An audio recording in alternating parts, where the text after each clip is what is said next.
আসসালামু আলাইকুম সবাইকে। আপনারা দেখতে পাচ্ছেন নৌ পরিবহন অধিদপ্তর থেকে নতুন একটি নিয়োগ বিজ্ঞপ্তি প্রকাশিত হয়েছে। এখানে আপনারা ন্যূনতম এসএসসি পাশে বাংলাদেশের সকল জেলা নাগরিক আবেদন করতে পারবেন। এখানে এসএসসি পাশে নিয়োগটি হচ্ছে MLSS, এটাকে বলা হয় অফিস সহায়ক বা দপ্তরি নামে এটাকে বলা হয়।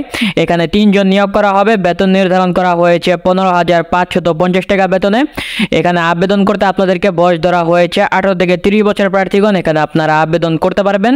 এখানে আবেদন করতে আপনাদেরকে সেকেন্ডারি স্কুল সার্টিফিকেট, যার মানে শুধুমাত্র এসএসসি পাশে আপনারা এখানে আবেদন করতে পারবেন। তারপরে নিয়োগ করা হবে লাইট কিপার, এখানে 1 জন নিয়োগ করা হবে। এখানেও আপনারা এসএসসি পাশে আবেদন করতে পারবেন, তবে আপনাদেরকে জেনারেল মেকানিক আর ইলেকট্রিক্যাল আর্টিফিচার বিষয়ে আপনাদেরকে ভোকেশনালে এসএসসি পাস করতে হবে।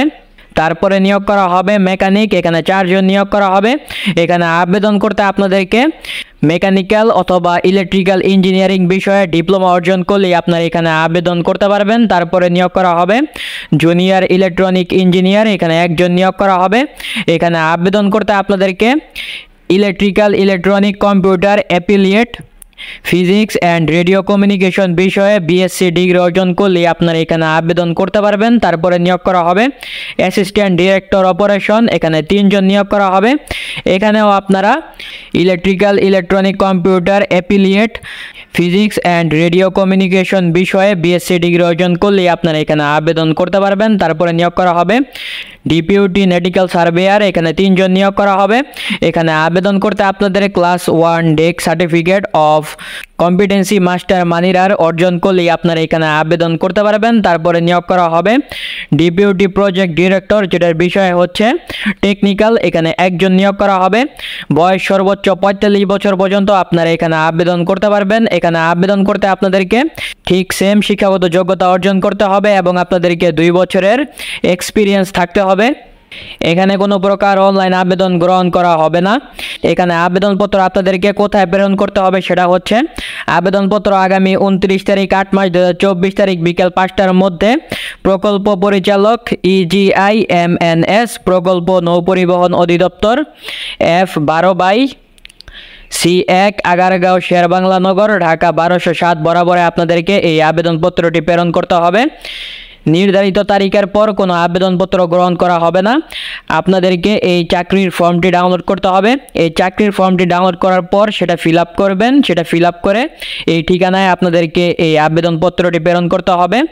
এই আবেদন ফর্মটি ডাউনলোড করতে আপনারা যে কোনো ব্রাউজারে গিয়ে লিখবেন dos.gov.bd। এই ওয়েবসাইটে গিয়ে আপনারা নোটিশ বোর্ডে দেখবেন নিয়োগ বিজ্ঞপ্তি দেওয়া রয়েছে। সেই নিয়োগ বিজ্ঞপ্তি ডাউনলোড করার পর আপনারা এই নিয়োগ বিজ্ঞপ্তি এবং এই চাকরির ফর্মটি পেয়ে যাবেন। এই চাকরির ফর্মটি প্রিন্ট করবেন আপনারা কম্পিউটার দোকানে গিয়ে এবং সেটা ফিল আপ করবেন। ফিল আপ করার পর আপনাদেরকে শুধুমাত্র পাসপোর্ট সাইজের 3 কপি সত্যায়িত ছবি সংযুক্ত করতে হবে।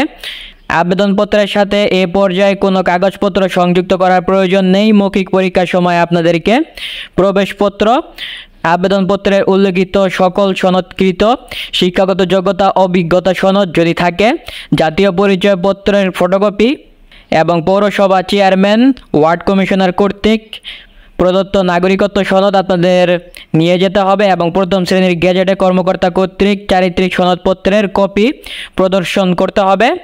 আপনারা যদি কোঠা নিয়ে আবেদন করে থাকেন তবে সেই কোঠার কাগজপত্র আপনাদের সঙ্গে নিয়ে যেতে হবে এবং আপনাদের আবেদনপত্রের খামের উপরে পদের নাম ও দরখাস্তকারীর পূর্ণ ঠিকানা, নিজ জেলার নাম ও পোস্টাল কোড স্পষ্ট আকারে লিখতে হবে এবং প্রবেশপত্র প্রেরণের জন্য আবেদনকারীর বর্তমান যোগাযোগের ঠিকানা সম্বলিত 5x9 ইঞ্চি সাইজের খাম 10 টাকা ডাক টিকিট সংযুক্ত করে আবেদনপত্রের সাথে সংযুক্ত করতে হবে। এই সকল সব কিছু করার পর আপনাদেরকে এই আবেদনপত্রটি এই উক্ত ঠিকানায় পৌঁছাতে হবে। তো এই ছিল আমার উপস্থাপনা। আপনারা যারা আবেদন করতে চান তারা এই সকল নিয়ম মেনে সঠিকভাবে আপনাদেরকে এই আবেদনটি করতে হবে। তো আসসালামু আলাইকুম, ভালো থাকবেন।